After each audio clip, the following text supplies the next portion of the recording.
आज हमारे राजकीय स्नातकोत्तर महाविद्यालय ओबरा के लिए बड़ा ही हर्ष का विषय है कि डॉक्टर प्रमोद कुमार की अध्यक्षता में 2 दिन राष्ट्रीय वेबिनार का वैलिडिक्टी कार्यक्रम प्रारंभ होने जा रहा है और इसमें हमारे chief guest doctor Gyan Prakash Verma ji, regional higher education officer Varanasi भीड़ जुड़ चुके हैं।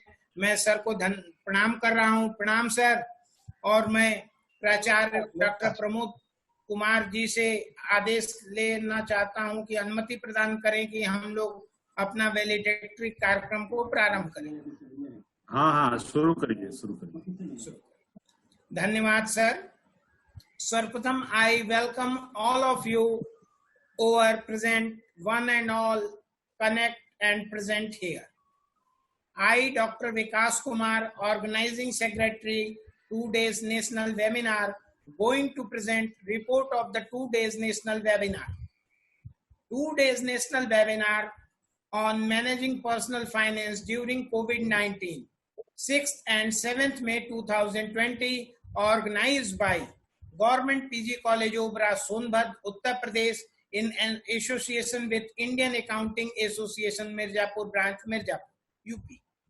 It started with inaugural session on 6th May at 2 p.m. Dr. Vikas Kumar, me, organizing secretary of the webinar, started with welcome of all the dignitaries, guests, corporate personnel, and participants. After that, he speaks Saraswati Vandana and about the webinar. He told that over 1250 registration done in this webinar, more than 450 abstract and more than 50 research papers submitted all over the country, each and every 28 state and territory unions, which 15 research papers selected by review team and allowed to present in paper presentation session.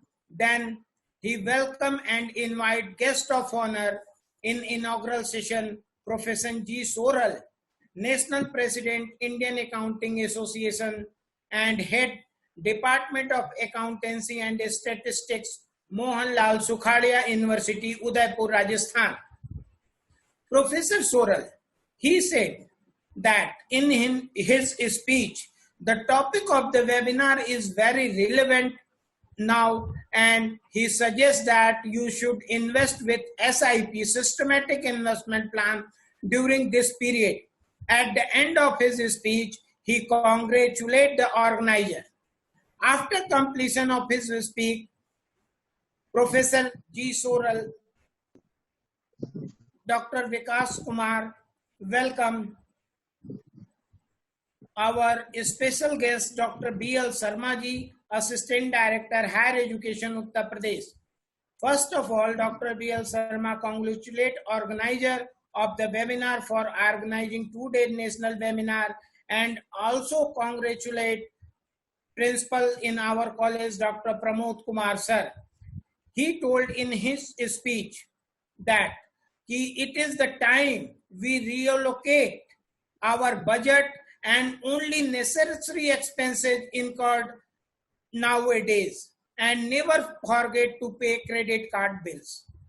After completion of his speech, Dr. Sharma, Dr. Vikas Kumar welcome Dr. Sharma and invite chief guest of inaugural session, Dr. H.P. Singh, Joint Director, Higher Education, Uttar Pradesh. Dr. Singh congratulate to organizer for organizing such a wonderful event, 2 days national webinar in Government PG College, Obra, Sonbhadra, UP. After completion of his speech, we welcome Dr. Pramod Kumar, Principal, Government PG College, Obra, Sonbhadra, President in inaugural session. Dr. Pramod Kumar motivate all the organizer committee and inspire them to conduct such type of event in future also. After that, vote of thanks given by Dr. Shailesh Dwivedi, Assistant Professor, Department of Commerce, Guru Ghasidas Central University, Bilaspur, Chhattisgarh. After Ending of inaugural session, technical session 1 was devoted to the theme personal finance management of money. It was around 30 minutes. The coordinator of the session was Dr. Sri Prakash Rai, Assistant Professor, Department of Commerce, DDU Government PG College, Saidabad, Prayagraj, UP. The technical session was started with the welcome and brief introduction of keynote speakers, Professor Harsh Purohit, Dean, Faculty of Management Studies, Wisdom, Banasthali Vidyapeeth, Rajasthan. During his speech, Professor Harsh Purohit emphasized on personal financing management during COVID-19, and speaker satisfied different participants throughout the country and effective handling their queries regarding personal finance and management of money. The session was wound up with a vote of thanks delivered by Dr. Sri Prakash ji. Technical session 2nd. It was devoted on the theme financial planning and Ponzi scheme during COVID-19. It was around 60 minutes. The coordinator of the session was Dr. Amit Verma, lecturer in commerce, Ved Vyas Mahavidyalaya, Rourkela, Odisha. The technical session was started with the welcome of brief introduction of keynote speaker Sri Sunikant Sharma ji, former Deputy General Manager SEBI, presently Senior Consultant North MP, Association of Mutual Funds in India, and Sri Lalit Sharma, Zonal Manager, Investor Education and Distribution Development, North, Birla Sun Life AMC Limited. During his speech, Surkant Sharma ji emphasis upon personal finance management during COVID-19 in general and creation of contingency fund in particular. He stressed also on maintaining distance from various lucrative Ponzi schemes which may float very soon in the market, where Sri Lalit Sharma highlighted the difference between saving and investment. He suggests creation of different funds during COVID-19 and to make necessary adjustment in the long-term investment. Both the speakers satisfied different participants. A separate session was conducted in 6th of May for the participant, that is research paper presentation session. It was around 1 hour 30 minutes. The coordinator of the session was Dr. Shailesh Dwivedi, and co-chairperson and chairperson Dr. Professor Pawnesh Kumar, Dean, School of Commerce and Management Sciences, Mahatma Gandhi Central University, Motihari, Bihar, and Dr. Bhateshwar Singh, Associate Professor, Department of Commerce and Financial Studies, Central University of Jharkhand. Total 15 research papers selected for presentation, out of which 11 papers presented in that session. May 7, technical session 3rd was devoted on the theme saving and investment during COVID-19. It was around 40 minutes. The coordinator of the session was Dr. Sunil Kumar, Assistant Professor, Department of Commerce, Government PG College, Obra, Sonbhat, Uttar Pradesh. The technical session was started with the welcome and brief introduction and keynote speaker, Professor Manas Pandey, former Dean, Head and Department of Management Study, Veer Bahadur Singh, Purvanchal University, Jaunpur, Uttar Pradesh, and Mr. Rakesh Kumar, General Manager, SEBI, NRO, Delhi. Professor Manas Pandey, during his speech, emphasis on small and systematic saving and steady long-term investment during COVID-19 period. He stressed also on investment in liquid and overnight mutual fund. Whereas Mr. Rakesh Kumar, General Manager, SEBI, NRO, Delhi, deliberate the difference case is of law, and during COVID period, changing in law amendment is small for smooth mobilization of saving. Today, the last technical session 4 was devoted on the theme relation between income and expense during 19. It was around 40 minutes. The coordinator of the session was Dr. Vikas Kumar, Assistant Professor, Department of Commerce, Government PG College, Obra, Sonbhat. In this technical session, there are two keynote speakers, Professor H.K. Singh, Professor, Faculty of Commerce, Banaras Hindu University, ex-Vice Chancellor, MUT, Lucknow, and Professor Alok Chakrawal, Professor, Department of Commerce and Business Administration, Saurashtra University, Rajkot, Gujarat. Professor H.K. Singh, during his speech, emphasized on set a healthy relationship between income and expense so that creates surplus and keep some liquidity in your hand. Poses for that you have to reduce your expenses during COVID-19. Professor Alok Chakrawal says that, Professor, Department of Commerce, he said that after preparation of budget, any person or family analysis of his expenses, after that take a sit up, reduce it. If expense reduces, then saving will be increased, and extra saving result, extra investment on which extra return generated. So our income also increased. With this remarkable words, the session was wound up with a vote of thanks delivered by Dr. Vikas Kumar. This is the 2-day summary of the national webinar organized by Government PG College, Obra.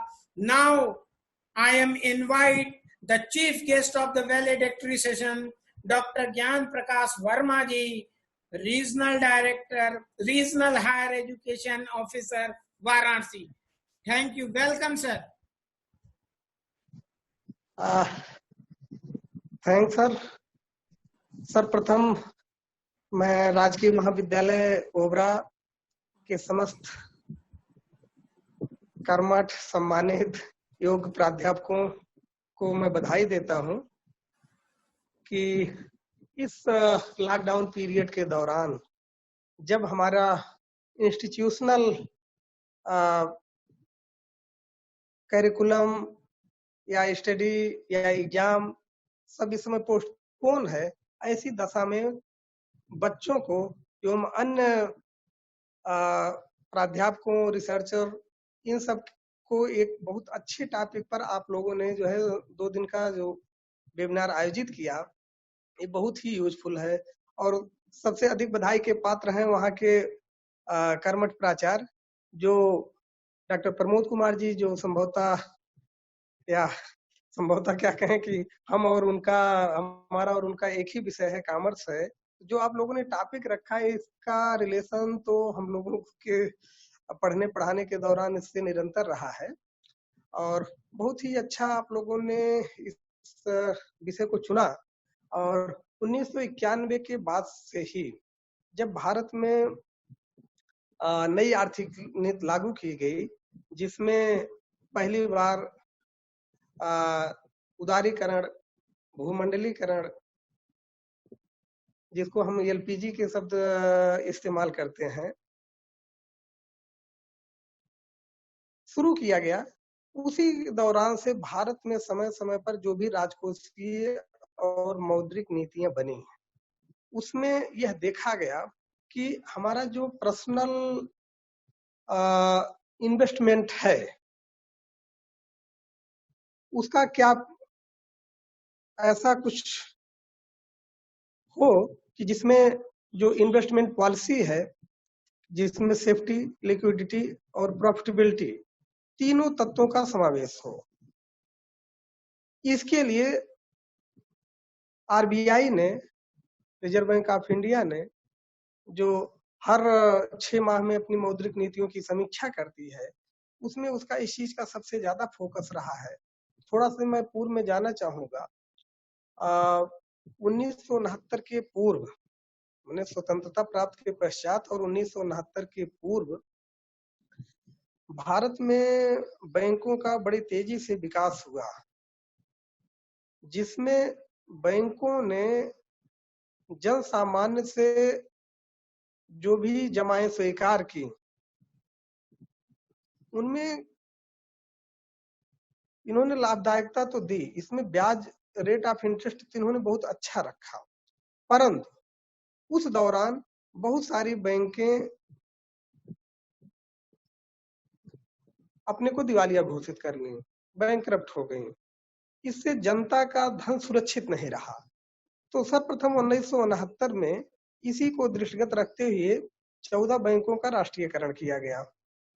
पुनः 1980 में 6 बैंकों का राष्ट्रीयकरण किया गया कि जिससे कि देश के जो हमारे निवासी हैं, जो हमारे देश के नागरिक हैं, इनकी जो गाढ़ी कमाई का पैसा है जो बैंकों में जाता है वह सुरक्षित रहे। सबसे शीर्ष प्राथमिकता सरकार की ये रही। परंतु इधर फिर विगत 4-5 वर्षों से देखने में आ रहा है कि वर्तमान में फिर निजी क्षेत्र के बैंक बड़ी तेजी से आए, चाहे उसमें देसी बैंक रहे हों, चाहे मल्टीनेशनल कॉर्पोरेशंस के विदेशी बैंक रहे हों।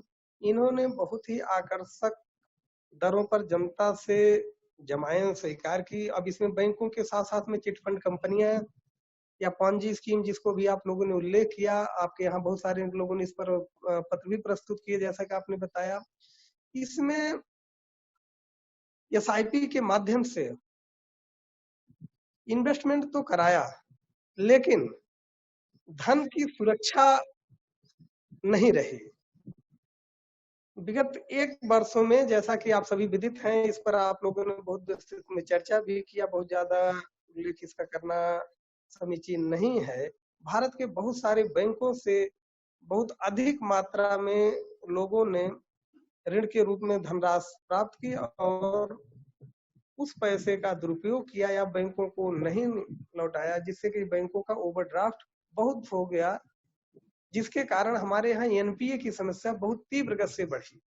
और बढ़ते एनपीए के कारण ही सरकार ने वर्तमान में अभी बहुत अच्छी स्कीम जो है ले आई कि जो भारत में कुछ बैंक जिनकी पूंजी निरंतर कम होती जा रही है, उन सबको आपस में मर्ज कर दिया और वर्तमान में कुल 12 बैंक ही वर्तमान में रह गए। जो भी वित्तीय वर्ष 1 अप्रैल से नई जो स्कीम आई, अब वर्तमान में कुल भारत में 19 की जगह पर 12 ही नेशनलाइज बैंक रह गए।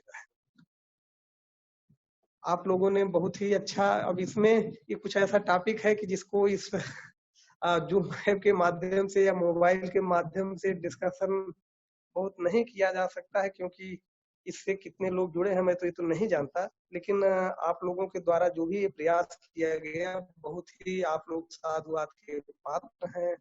और विशेष करके महाविद्यालय निरंतर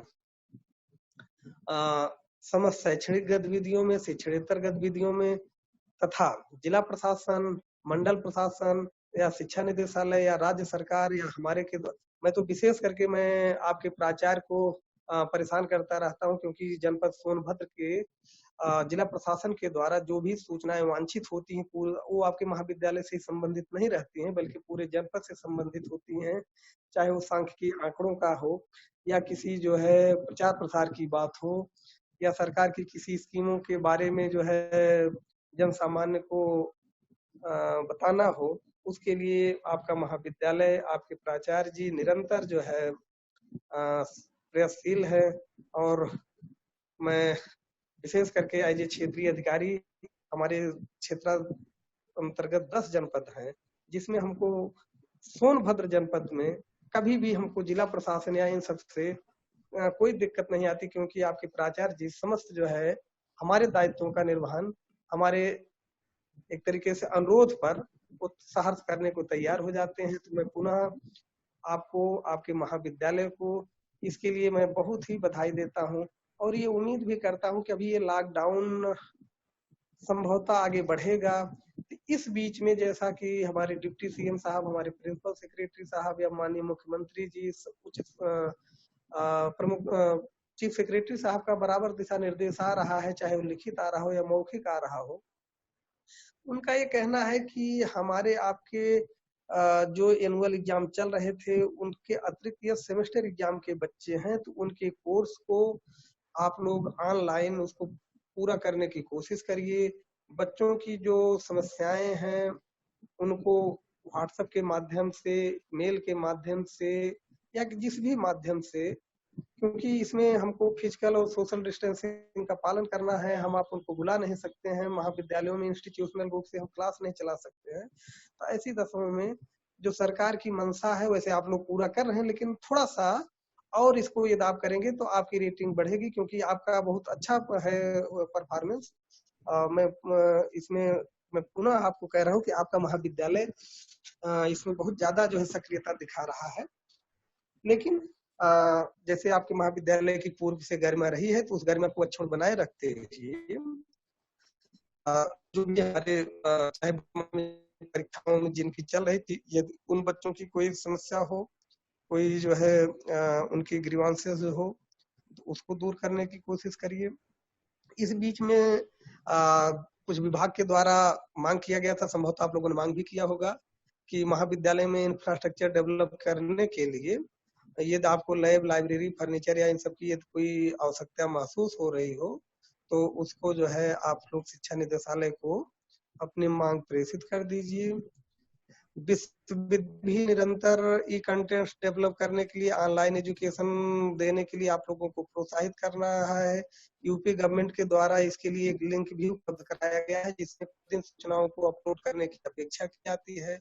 और आज ही हमने प्राचार्य जी से एक अनुरोध किया है, कल यूपी गवर्नमेंट आदेश आया हुआ है, आयुष कोविड ऐप जो है, ये सभी हमारे जो सम्मानित प्राचार्य, प्राध्यापक, कर्मचारी और छात्र छात्राएं हैं पूरे जनपद में, साथ ही साथ में उनके घर परिवार या नाते रिश्तेदार इसका अधिक से अधिक जो है डाउनलोड भी कराना सुनिश्चित करें, और उसकी सूचना भी क्षेत्रीय कार्यालय वाराणसी को व्हाट्सएप के माध्यम से या टेलीफोन के माध्यम से देना सुनिश्चित करें। क्योंकि हम लोगों को ये आदेश हुआ है कि प्रतिदिन 11 बजे के पूर्व जनपदों से सूचनाएं कलेक्ट करके शिक्षा निदेशालय को भेजनी होती है, और शिक्षा निदेशालय को जो है 12 बजे तक हर हालत में शासन को भेजना पड़ा। और इस ऐप का मतलब ये नहीं है कि इसको केवल लोड करना, इससे उस ऐप के अंतर्गत ये बताया गया है कि इस जो वैश्विक महामारी है, जो ये विकट समस्या खड़ी हो गई है, जिसके लिए आज ये हमको आपको वेबिनार के माध्यम से जुड़ना पड़ रहा है, और ये समस्या अभी कुछ दिनों तक चलने की संभावना है। तो ऐसे में हम, और इसका कोई समुचित इलाज नहीं है, इसमें इसका जो इलाज है वो प्रिकॉशन ही है। तो प्रिकॉशन के लिए आप लोग सभी सचेत हैं और सभी लोग उसका आप लोग अनुपालन कर रहे हैं, लेकिन हमको आपको और इसमें ज्यादा ध्यान देने की जरूरत है। हम आप समाज के प्रबुद्ध वर्ग हैं, इसीलिए सरकार हमसे आपसे अपेक्षा कर रही है कि हम आप एक ऐसे माध्यम बन सकते हैं अपने समाज में, छात्रों के बीच में, कि जहां पर जो सरकार के द्वारा या आयुष मंत्रालय के द्वारा या ICMR के विशेषज्ञों के द्वारा जो दिए गए दिशा निर्देश हैं, उसका हम लोग ज्यादा से ज्यादा प्रचार प्रसार करें। क्योंकि अमूमन जो बच्चे होते हैं वो माँ बाप के बाद हमारे मन में जो हम आप शिक्षक हैं, हमारी आपको बातों को ही वो ज्यादा मान्यता देते हैं। तो इसी के साथ मैं आभारी हूँ कि आप लोगों ने मुझको एज ए चीफ गेस्ट जो है अवसर दिया, और बहुत अच्छा सेमिनार आप लोगों ने, इसको हम वेबिनार नहीं कहेंगे, जितना आप लोगों ने कल से जितने जितने टॉपिक और जितने विद्वान साथियों का नाम आप लोगों ने उल्लेख किया, जो आपके इस इलेक्ट्रॉनिक माध्यम से जुड़ करके अपनी बातों को शेयर किए, तो इससे ये जरूर जो है परिलक्षित होता है कि इस पर काफी गंभीर डिस्कशन हुआ। और सभी लोग वर्तमान में हम आप अपनी जो आमदनी है, आमदनी के बाद जो सेविंग होती है, सेविंग को हम कैसे ज्यादा से ज्यादा अच्छे ढंग से हम इन्वेस्ट कर रहे हैं कि जो उससे कि हमको फ्यूचर में बेनिफिट मिले। तो इसके बारे में आप लोगों का प्रयास अच्छा रहा।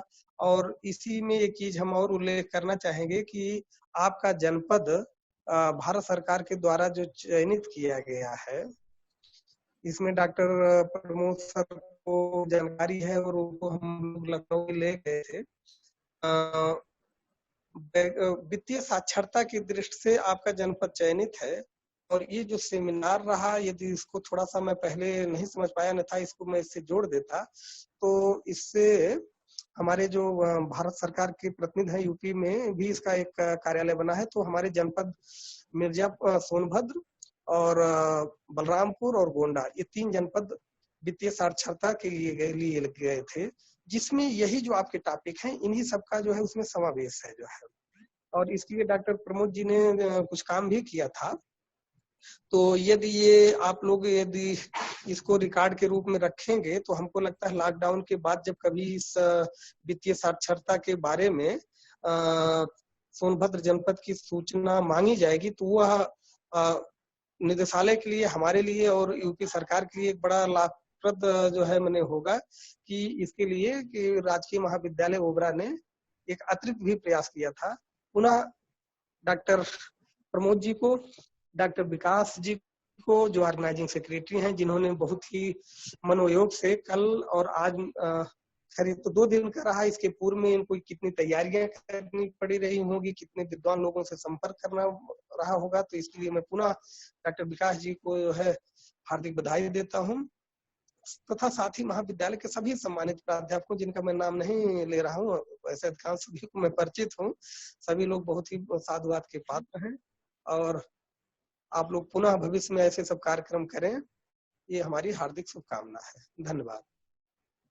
धन्यवाद सर।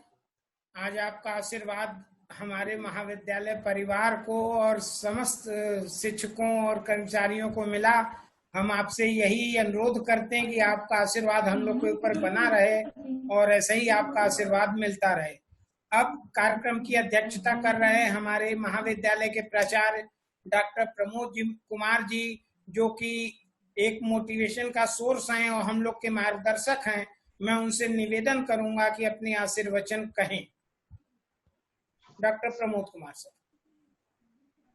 राजकीय स्नातकोत्तर महाविद्यालय ओबरा एवं इंडियन अकाउंटिंग एसोसिएशन के सहयोग से ये 2 दिवसीय वेबिनार आज अपने अंतिम चरण में है और इस वैलिडिक्टरी सेशन के हमारे चीफ गेस्ट आदरणीय डॉक्टर ज्ञान प्रकाश वर्मा जी, क्षेत्रीय उच्च शिक्षा अधिकारी वाराणसी, और इस समय सर ऑनलाइन लगभग 82 पार्टिसिपेंट्स हैं हम लोगों को लेकर के। आपको भी सुना 82-83 लोगों ने, और सभी जो इस समय जुड़े हैं सभी प्राध्यापक गण, PG scholar, PG students, scholar. Sir इसमें देश भर से लगभग 1300 पार्टिसिपेंट्स ने रजिस्ट्रेशन कराया था और कल आज में इसमें काफी बड़ी संख्या में पैनलिस्टों ने अपनी बातें रखी और research scholars, senior faculty members और पीजी स्टूडेंट्स ने भी इसमें पार्टिसिपेट किया और बहुत सारे मुद्दों पर बात हुई जो कोविड-19 के दौरान खासतौर से फाइनेंशियल मैनेजमेंट को लेकर के जो प्रॉब्लम्स हैं उसके ऊपर बहुत गहनता से विचार किया गया और निश्चित रूप से जो कंक्लूजन्स आए हैं, जो हम लोगों ने सुना है, वो यदि हम उनको साथ बेनिफिटेड होंगे और इस महामारी के दौर से हम अपनी वित्तीय अवस्था को बनाए रखने में सक्षम होंगे। सर जैसा कि आप बता रहे थे, इस समय हमारे महाविद्यालय द्वारा जनपद सोनभद्र के रिगार्डिंग सारी सूचनाएं अपडेट हैं और निदेशालय से जो भी सूचनाएं मांगी गई थी वो मैंने स्वयं मेल कर दिया है, सब कुछ अप टू डेट है। और ये जो टेट का ऐप आया है इसमें भी हमने टीम को एक्टिवेट कर दिया है, वो भी लग गए हैं, वो भी देख रहे हैं।